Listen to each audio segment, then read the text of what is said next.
На летна сезона, меѓутоа градежната сезона продолжува. Како да направиме еден пресек, навистина постојано работите и она што може да се забележи на терен, навистина направивте во општината една енергетска ефикасност на уличното осветлување, на училиштата. Докаде сте со овој проект? Енергетски ефикасни фасади, исто така за граѓани. Инвестиравме доста во училиштата. Тие се реконструирани сите од темел 2011-2012. Сега ова е втора реконструкција на сите училишта. Сега во моментов се врши бојадисување на Јана Москоменски и на Братство. И со тоа ги завршуваме сите училишта. На сите училишта ставивме фотоволтаизи од 25 до 40 киловати. Баш некни директорката на Братство ми кажува дека дневно од 80 до 98 киловати испорачуваат електрична енергија на Евана. Тоа значи сега продаваат, бидејќи не им треба, меѓутоа зимска повеќе ќе трошат, така да ќе искомпензираат, а со тоа ги намалуваме трошоците на училиштата. Сите училишта имаат енергетски ефикасни фасади, сите училишта имаат рехао трослојни прозори со надвршно кастакло 4 сезонско. Значи, комплетно се енергетски ефикасни, се со цел што е можно помалку трошците имаат училиштата. Сите спортски терени ги поставивме вештачка трева. Ни остана уште Лазо Трповски и Владо Тасевски. Купивме за сите училишта по 30 компјутери, значи по една компјутерска сала вкупно 254 компјутери и обезбедивме смарт панели за сите училници над 5 оделение. Има смарт панели и смарт табли, тоа значи по најсовремен начин да се обавува наставата во сите училишта. Значи овој мандат вложивме многу во современување на наставата на училиштата на територија на општина Карпош.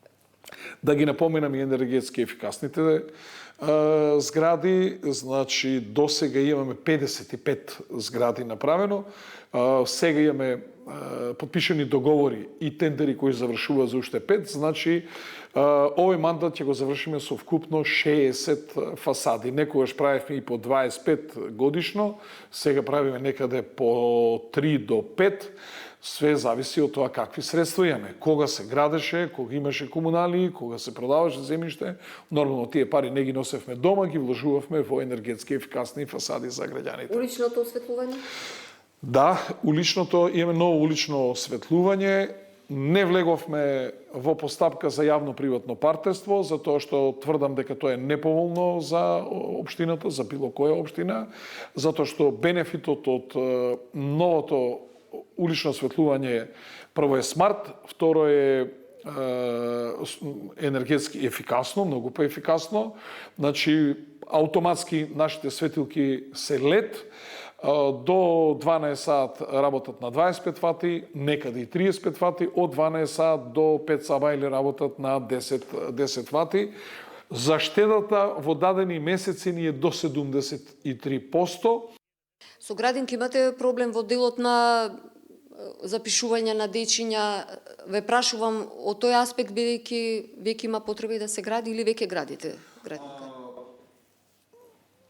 Општина Карпош има 65.000 жители, значи 2.000 жители повеќе во однос на претходниот попис. За жал имаме конституиран притисок од претежно од Ѓорче Петров и од други општини и од Сарај за упис на деца во општина Карпош. Некои од нив наоѓаат начин да ни се протнат. Списокот за среќа не е голем за упис и тоа значи дека најтешка ситуација ни е кај најмалите жители на општина Карпош, значи тоа се 8 месечни до 2 години бебиња. Ние објекти ќе градиме нови. Во Влаја градинката Пролет ја прошируваме со 4 нови занимални. Тафталиџе еден мајски цвет ја урнавме целата, градиме комплетно нова. Очекуваме до крајот на месецот да распишеме конкурс за градинка позната како Канела, значи ја рушиме, таа е барака, ја рушиме и градиме нова градинката Пролет во Козле. Со тоа, значи, ги прошируваме нашите капацитети, а во исто време од 2027 година, овде приватно издадената градинка, што имаме во Орце Николов во Карпош 3, тие им завршува договорот, ќе се иселва, што значи негде февруар месец 2027 година, ние тука ќе можеме 100 деца плюс да примеме. Останува да направиме градинки за граѓаните од албанска националност во Нерези и за жителите македонци исто така во Нерези, и ни останува да направиме во Злокуќани градинка, како и да ги прошириме капацитетите на градинката во Бардовци, зашто таму имаме огромен интерес. Таа е предвидена за 70 деца, во моментот има 117 деца. Каде ќе се насочите во делот на сообраќајната инфраструктура и еве можам да кажам еден урбан растеж на општината. До каде сте со тие проекти? Ние сега реконструиравме улицата Трнодол, бидејќи таа беше изгребана пред скоро 4-5 години и извршивме целосна реконструкција. Предвидена ни е за реконструкција улица Софиска, бидејќи е граден атмосферска канализација на улица Софиска и останата е закрпена улицата, сакаме да правиме нова улица. Исто така во Карпош 2, улица Партизанска, дел од улица Партизанска, значи не булеварот, туку внатрешниот дел во Карпош 2, улица и паркинзи ќе бидат целосно реконструирани. Тоа е како и на улицата Бранислав Нушич, исто така ќе имаме инвестиции во патната инфраструктура. Имаме многу инвестиции на територија на населеното место Бардовци. Таму каде што има потреба за поплочување на улици ги поплочуваме. Имаме дел каде што градиме и атмосферска и фекална канализација и комплетна нова улица. И со тоа, значи, создаваме нови услови за развој на населеното место Бардовци.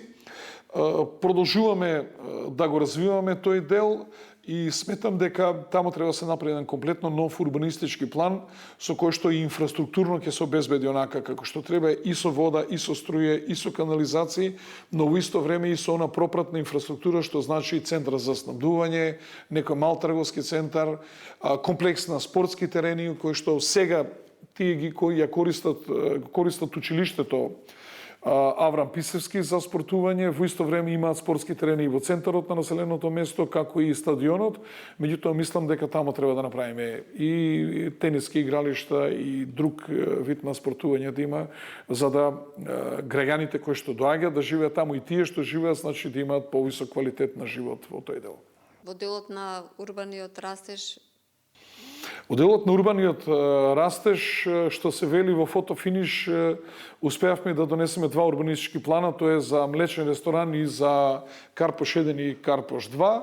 Ниту едно населено место, ниту една општина не смее да биде без урбанистички план.